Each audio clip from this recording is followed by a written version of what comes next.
¿Cómo va a hacer esa cara? ¿Cómo? ¡Ay! Mira cómo abre esa boca.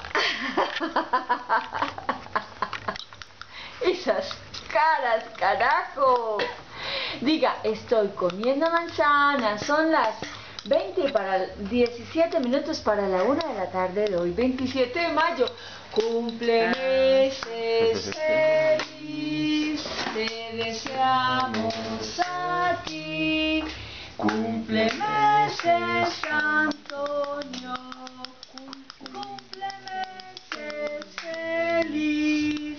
Que los cumpla feliz.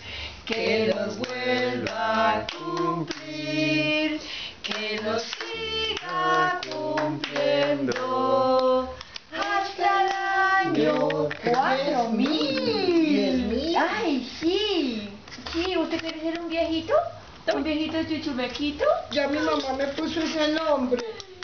Sí. Ya, porque le puso Antonio.